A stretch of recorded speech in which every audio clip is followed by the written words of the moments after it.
एक dark side होने के लाभ हमारी सबसे खराब भावनाओं जैसे कि चिंता या क्रोध की जांच करते हैं और आपको दिखाते हैं कि वास्तविक पुरस्कारों के साथ साथ उनके अंतर्निहित व्यक्तित्व गुण जैसे अहंकार या मनोरोगी का पालन किया जाता है।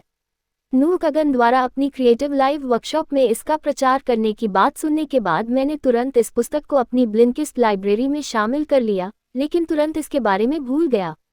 प्रतिरोध के बारे में कल पढ़ने के बाद मैंने इसके साथ नकारात्मक भावनाओं का पता लगाने का फैसला किया। यदि आप खुश हैं तो आपका प्रदर्शन प्रभावित हो सकता है। लज्जा बुरी है, अपराध बोध अद्भुत है। ध्यान के परिणामस्वरूप आप पीड़ित हैं। पहला सबक, आनंद प्रदर्शन को खराब कर सकता है। हाँ, ऐसा माना जाता है कि लोग गूगल की तरह एक खुशहाल कार्य वातावरण में बेहतर प्रदर्शन करते हैं। हालांकि इसमें एक खामी है। जो लोग आनंदित होते हैं वे विवरण के बारे में कम परवाह करते हैं, जो उन्हें कम आश्वस्त करता है और गलतियों के प्रति अधिक संवेदनशील होता है। सारांश एक शोध का हवाला देता है जिसमें प्रतिभागियों, खुश और दुखी दोनों को राजनीतिक और दार्शनिक विषयों की एक श्रृंखला के लिए या उसके खिलाफ औचित्य लिखने की आवश्यकता होती है। जो लोग नाखुश हैं उन्हें 25% अधिक प्रेरक तर्क दिखाए गए। दूसरा सबक, शर्म बकवास है, अपराध बोध शानदार है। अपराध बोध उन भावनाओं में से एक है जिसकी यह पुस्तक जांच करती है। अपराध बोध के 2 लाभ हैं। हम हर कीमत पर इससे बचने की कोशिश करते हैं क्योंकि यह एक बुरी भावना है जिससे हमारे द्वारा अपराध करने की संभावना कम हो जाती है।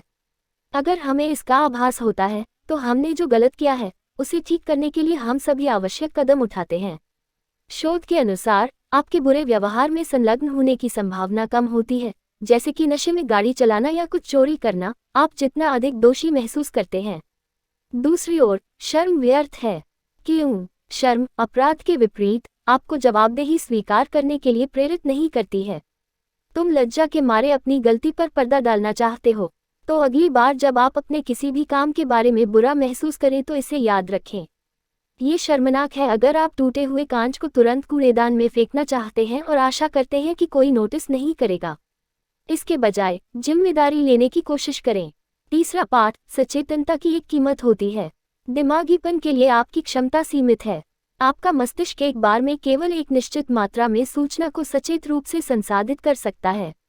बहरहाल, इसमें अनजाने में सूचनाओं को संसाधित करने की जबरदस्त क्षमता है। विचार करें कि आप जिस वर्तमान कार्य पर काम कर रहे हैं वह कितना कठिन है। इस सारांश को पढ़ने के एकमात्र उद्देश्य के लिए आप अपने हाथों, धारणाओं और कई अन्य छोटे आंदोलनों को नियोजित कर रहे हैं। यदि आपको सचेत रूप से इन सभी पर विचार करना और सिखाना है तो यह आश्चर्यजनक होगा। इसलिए सचेत होने के कारण आप बहुत धीरे धीरे आगे बढ़ते हैं। क्योंकि आप सभी मेटा जानकारी को पचाने में इतने व्यस्त हैं, आपको कार्यों को पूरा करने के लिए धीरे धीरे आगे बढ़ना चाहिए। जबकि ध्यान कुछ स्थितियों में मददगार हो सकता है, ये रामबाण नहीं है। मूर्खता के अभ्यास के 2 मुख्य लाभ हैं। जब आप अपनी प्रवृत्ति पर विश्वास करते हैं तो आपके निर्णय श्रेष्ठ होते हैं। आप अपनी कल्पना को विकसित होने दें। एक अध्ययन में मनोवैज्ञानिक जिन्हें उत्पादित आकलन का मूल्यांकन करने के लिए फाइलें दी गई थी, जब उनके निदान पर विचार करने के लिए समय दिए जाने के बजाय उन्हें क्रॉसवर्ड समस्या से 5 गुना अधिक सटीक थे। उनके अवचेतन मन ने डेटा का विश्लेषण किया और उन्हें उचित अंतर्वृत्ति दी। आपने शायद उस स्थिति का अनुभव किया है जब आप अगले दिन सुबह नहाते समय उत्तर खोजने से पहले पूरे दिन किसी समस्या से जूझते रहे। ये कार्यस्थल की असावधानी भी है।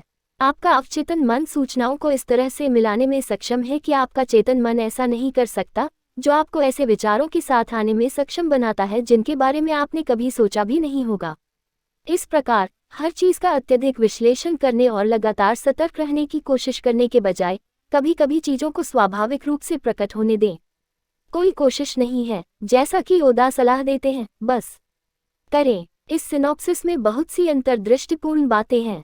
सकारात्मक मनोविज्ञान मेरा एक महत्वपूर्ण हित है। इस प्रकार इससे मुझे अपने दृष्टिकोण को संतुलित करने में मदद मिली।